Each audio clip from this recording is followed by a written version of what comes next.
cue the garage to go back up. Now. Guys, this whole cue the garage thing.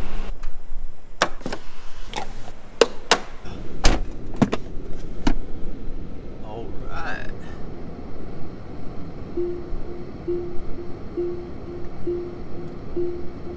Alright, good morning, good morning, good morning. Welcome back to the Tesla, guys. My name's Kyle, and these are my vlogs. Well, let's get on with the day. I'm a little late, but that is alright.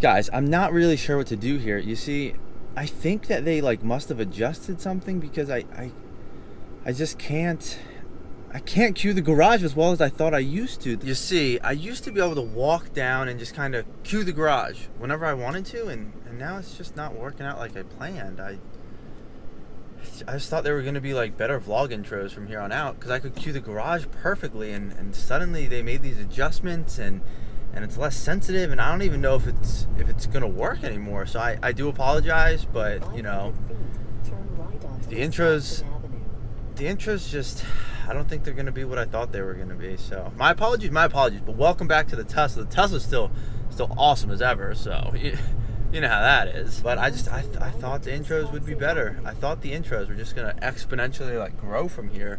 You know, due to the fact that I could cue the garage. I mean, it's a big thing. It's a big thing. Anyways, I digress. I'm heading off to work, and then let's see if we can come up with some content for today. Because man, I'll tell you what, these work days, like I was saying, they're rough. You know, it's tough to get a nice vlog in. But hey, I'm out here. I'm doing my thing. I'm trying to get it done for you guys, and we'll hopefully we'll have some sort of content this afternoon. Whether it's just me sitting in my Tesla talking, I mean, obviously that's super exciting stuff, or actually, you know, something sort of relevant and interesting. I don't know, but we'll see. Until then, onwards and upwards and offwards. We're heading to work. Guys, there's a Land Rover Defender right in front of this Acura, and I was really hoping to see it, but I don't know. You know how traffic is in the morning. All these dump trucks just blocking the way. I mean, look at that. Just blocking a lane of traffic right here. It's absurd. Yeah, I'm a nice guy. I'm letting this Range Rover in. Come on. Go for it, buddy. Oh, come on. Guys, you can kind of see it right up there. I don't know if I can get up there, though. All right, ready? There it is. Those are some pretty cool cars, I'll tell you what, and they're definitely going up in value too, especially in the US. If you get the Euro specs or something like that. Can we just take a second to look at this Prius? So right here, you can see that if that Audi were to back straight out, he is actually blocking him into that space. And if I back up more, we can see that that Prius can actually pull up a little bit further, but there's also open spots. I don't think that Audi parked there after that Prius. Otherwise, there'd be more out of it. I don't know. I know I'm making assumptions, but typically Prius drivers are not the greatest. So I don't know. Maybe it's just me. But today I actually just figured it out, guys. So on my commute in, I was like, hey. Well, actually, that too just made me think of it. Let's talk about well, I guess more specifically EV parking etiquette, because you know, obviously we got chargers and all that jazz. So as you can see right down here, we have a Tesla. We have a Tesla right here. I don't know if you guys can see. We got a Tesla right here.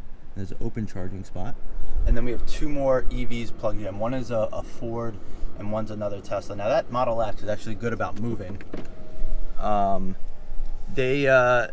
They definitely move at least halfway through the day, or maybe earlier than that. I think sometimes they even move earlier than halfway through the day. I'm not sure if they park here overnight or not, because sometimes I get in even earlier, and they're almost always in that spot. So I'm thinking they either might live around here or something. I don't know. We got another Model 3 over here, not taking up a charging space. And well, the gist of it is that if you don't need to be plugged in, for example, myself right now.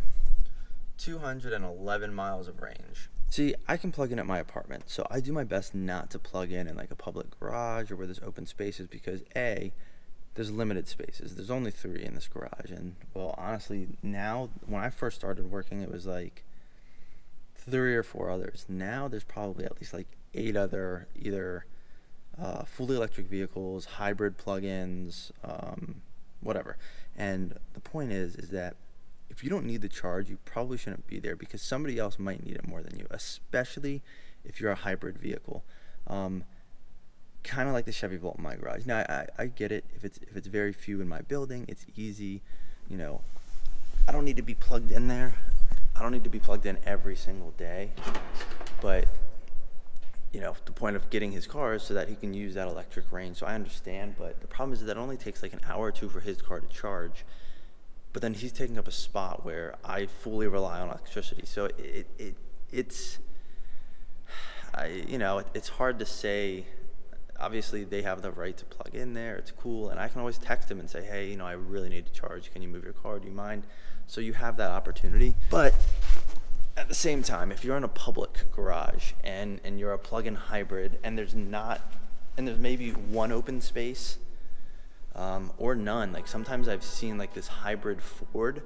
He pulls into like the side.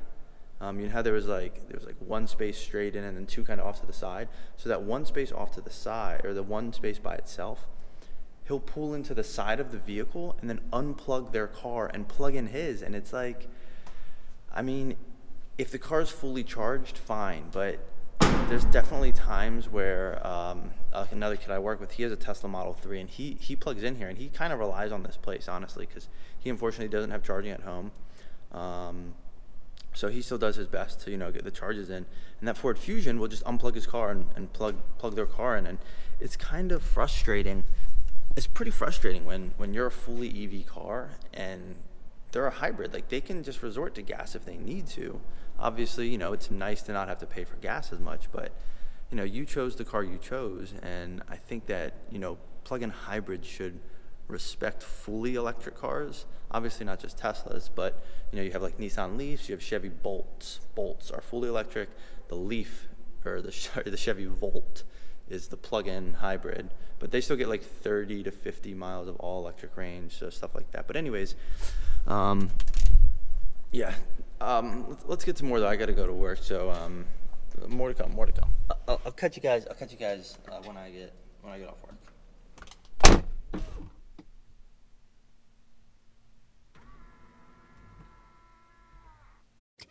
6.5 hours later.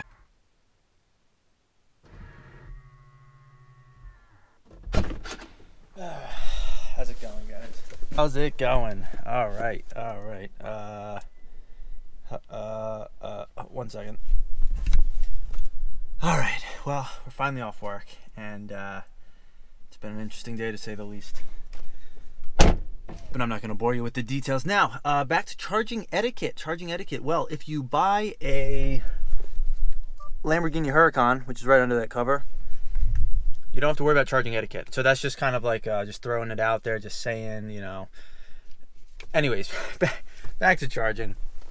So, you know, I was thinking, or I was talking about, if I can remember, right? You know, one of the big things is just sort of being aware of, do you really need to charge? Do you not need to charge if you're in a public charging spot? And also, what type of car you have. If you have a plug-in hybrid, I get the urge and the want to charge, but, you know, unless there's multiple spots open, there's so many fully electric cars out there now that I'm tempted to just say, you know, unless there's more than one spot, try to leave it open, just because, you know, people that have all electric cars, they don't have another option, and they may actually need it when they get there. Whereas if you have a plug-in hybrid, well, you can always rely on a gas engine, ICE engine, whatever that's in your car. So you have that added benefit that, well, us Tesla owners don't. And I know we're obviously opting for that, but that's just the reality of the situation. And until, you know, charging stations become more readily available, then I think, you know, to help sort of promote the whole EV push and battery push, you know, you have to make it so it's not a hindrance when you buy one. Sorry, I just wanted to get out of the garage there for a minute. So we are out of the garage now. But I think the biggest thing is if we're trying to promote these electric vehicles and even hybrid vehicles, but we need to be considerate of others who may need to charge more than us. You know, obviously there's a lot of sort of planning that goes into it. If you know you're going to need to charge and aren't able to charge at your house because, you know, maybe you rely on charging at the office, that's one thing. But, you know, for people like me that can charge in my apartment building, I try to not charge here as much as possible. Only use it if you absolutely have to. Whereas if you can plug in at home, just plug in at home as much as possible to avoid charging when you're out, because then you don't have to think about it. It's kind of like how you don't just stop for gas every time you drive by a gas station. You stop for gas when you need gas, or when you know, like, oh, I'm really going to need to travel a longer distance, so I'm going to stop for gas now even though I have half a tank left. It's kind of like that sort of planning. Obviously, stopping for gas is much more quick than having to charge your car, which I understand. You know, trying to keep an electric vehicle fully charged and topped off makes a lot of sense. But, you know, obviously you start to, you know, your schedule and you know when to charge, so you got to sort of take that all into consideration and use the spots as sparingly as possible, and help the push for, you know, letting people need it, letting it be available when there might be people that need it more than you do. But the other thing is just move your car as soon as it's done. Tesla's sort of pushing people towards that, and to not just leave their cars plugged into the supercharger by charging you if you're idly sitting there. So I don't think that's necessarily a bad thing. I think people should be utilizing superchargers to charge quickly and then move. Obviously, you shouldn't be sitting at a supercharger, you know, for more than the necessary amount of time. Luckily, I don't think I've ever been at a supercharger where it's been completely full and run into that situation. But I know it's much more prevalent in places like California, where there's a lot more EV vehicles, and there have been for a while. Ah, look, the Tesla from my garage. So yeah, anyways, I think that's the biggest thing about just EV charging. Just try to be as aware and cognizant of what's going on. Use it as sparingly as possible. And if you're in a spot, especially in a garage where you know that there's other cars, if you truly don't need it, you know, don't use it unless there's, you know, the one-off situations where you really do. It's kind of like where I try not to text the guys in my garage to move their cars unless, like, I absolutely 100% know that I'm going to be driving more than the mileage on my car the next day. Don't abuse the situation, and don't abuse the free charging if you don't have to. If it's tough to charge and you can't get an easy charge in, then nobody, you know, that's a huge barrier to entry for a lot of people.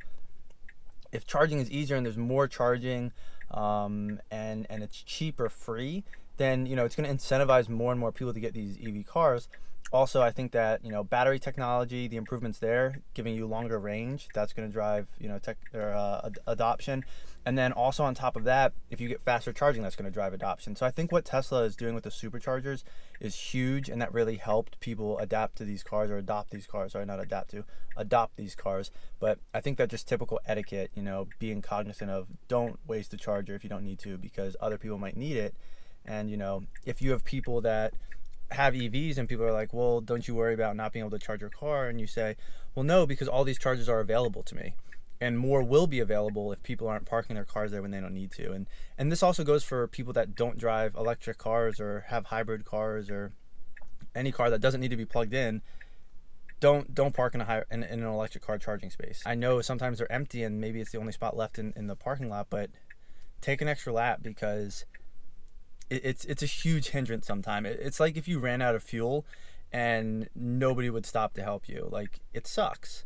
So it's kind of a similar situation. It's like if you run out of battery in your electric vehicle, it sucks. You can't do anything about it. You know, you just have to get towed. Hopefully everybody else out there, you know, enjoys this video, and hopefully nobody gets too upset about it. But and I don't want to complain too much about, like, the Chevy Volt guy in my garage, because obviously I have his number. I can always text or call them and say, hey, like, I really need to charge. Like, can one of you guys move? So it's not like they, you know, they're being troublesome or in any way, shape, or form. I don't want to come across as complaining too much. It's just frustrating at times, because then there's times where it's like, oh, I could really use a charge. Otherwise, I'm going to be cutting it really close tomorrow. But I don't want to like abuse the situation and like text the guy at 10:30 at night. Obviously, it's very situational. There's a lot of what ifs, and you know, hopefully the charging network and infrastructure will just keep getting built out. Chargers will be even more readily available, and we won't have these issues later on. But you got to start somewhere, and I think the place to start is just being considerate of others and, you know, doing your part and plug in when you want to, but also plug in more when you need to. So I think that's really all I have to say. I'm gonna drive home. There's gonna be a ton of traffic, so I don't feel like trying to talk to my camera while sitting in crazy traffic right now. DC traffic, I'll tell you. Anyways, guys, dog vlog. Little dog park here. My car? No car. So you guys, we got 2 open chargers here, which is beautiful. And well, we're gonna go ahead and plug in. I mean, the reasoning is pretty easy when it's at my apartment building. If there's 2 open spots, I usually always park here. If there's 1 open spot and I'm pretty full, I'll sometimes drive down. It also depends if the Tesla's here or if the Volt's here.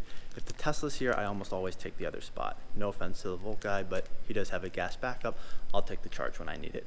If he's not here, then it becomes an issue. But as of right now, I've never texted needing the space. Nobody else has ever texted me needing the space. So, you know, I'm gonna save that for a true emergency situation, and we'll hope for the best. You know, I wanna respect them and let them use the spot.